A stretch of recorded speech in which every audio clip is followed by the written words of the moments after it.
6 out of every 10 adults in the United States of America take prescription drugs. Opioid addiction is one of our nation's most serious public health issues. They are a class of drugs that include the illegal opioid heroin and pain relievers such as oxycodone and hydrocodone, to name a few. These drugs can be extremely dangerous to the human body if taken outside of the parameters prescribed by doctors.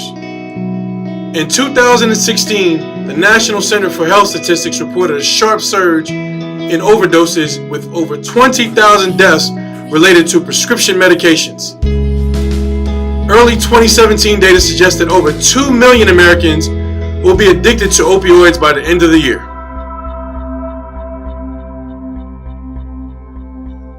Everybody, my name is Taylor Theory, and my group members and I are going to be discussing how CVS will be limiting their opioid prescriptions to a 7-day limit.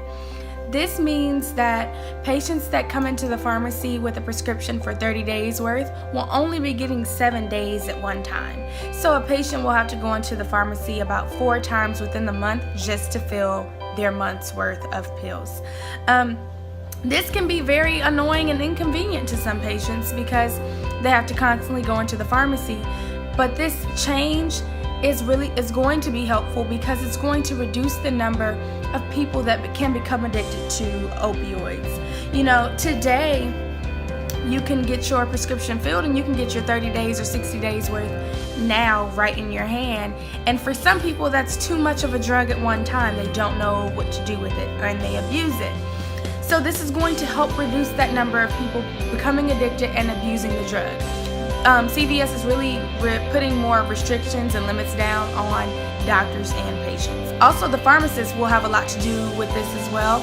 When a patient is coming in for the first time with a prescription with an opioid drug, the pharmacist will go ahead and counsel the patient on how to take the medication properly.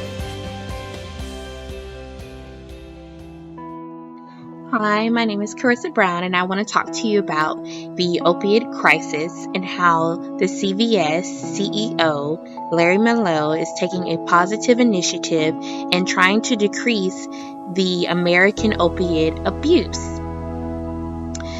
He is wanting to decrease the amount of opiate prescriptions to a 7-day supply versus having between 13 to 60 pills per prescription bottle. He believes that taking this positive initiative alongside being a leader with asking doctors, pharmacists, pharmacies, and others to actually educate patients and students about the dangers of opiate abuse and how it can harm their bodies. He is wanting to decrease, again, the amount of opiate abuse in America. If he can be the first person to initiate it, this is what he's wanting to do.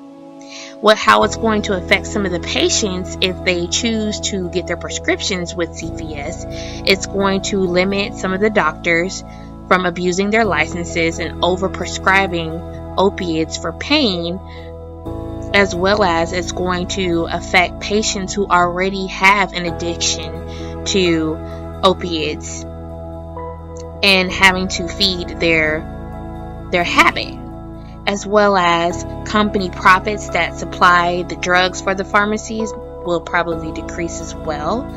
So it's a positive initiative, but it's also kind of a downfall in certain areas for people who are either already addicted to it or the companies that are supplying the actual drugs and their sales.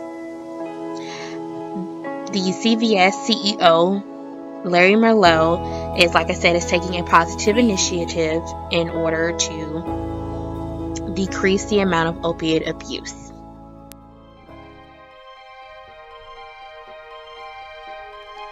The opioid addiction epidemic has been blamed on large pharmaceutical companies because they spend so much revenue on marketing and advertising pain-relieving medications. This is now a billion-dollar industry on an annual basis. A majority of the pharmaceutical companies have responded with more and more and more medications aimed at treating the side effects of opioids as opposed to controlling the epidemic. Bottom line, they are not resolving the issue of addiction. But some industry leaders are not sitting back while addiction spreads throughout our country. Health insurance companies have even stepped into the fight surrounding opioid addiction. By flagging patients who are high risk, they contact their doctors to limit their supply of medications.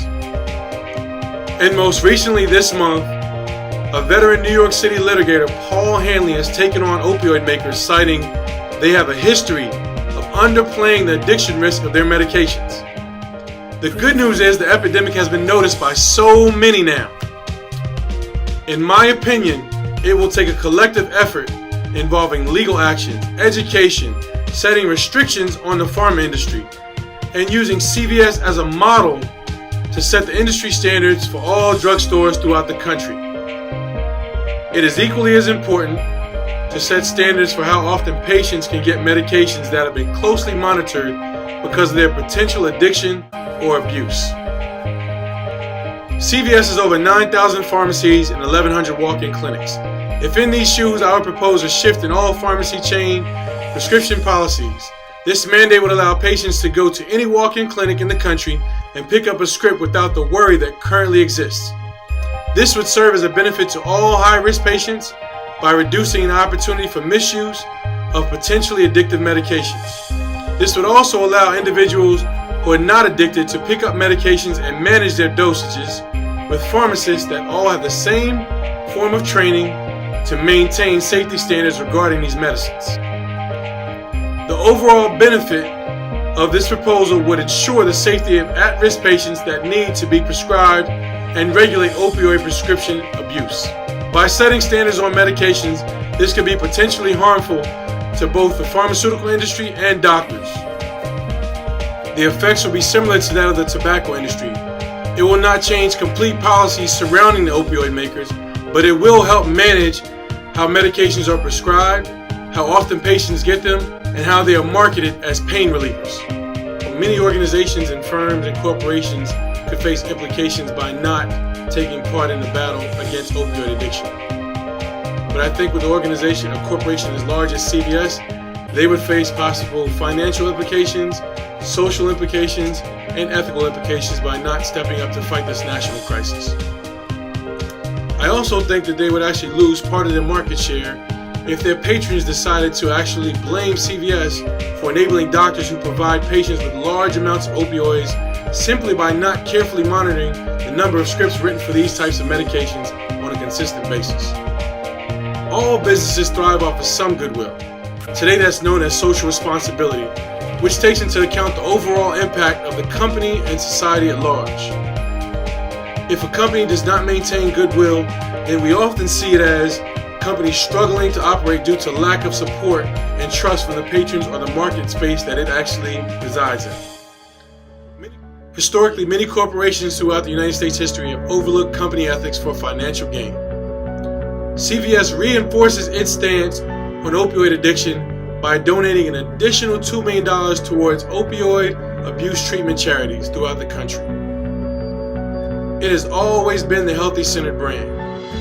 In 2014, CVS stopped selling cigarettes and tobacco products. Now think about that. The average smoker in the CVS marketplace smoked 5 fewer packs than any other marketplace after the company sold 95 million packs of cigarettes. Now that is impressive. There will always be an industry leader. There will always be a trendsetter. CVS, like any other corporation, has to manage its brand, and that comes through consistency. The one thing that CVS definitely is clear on is they say yes. Access does affect consumption, and we do in fact have an epidemic on our hands in regards to opioid addiction throughout the United States.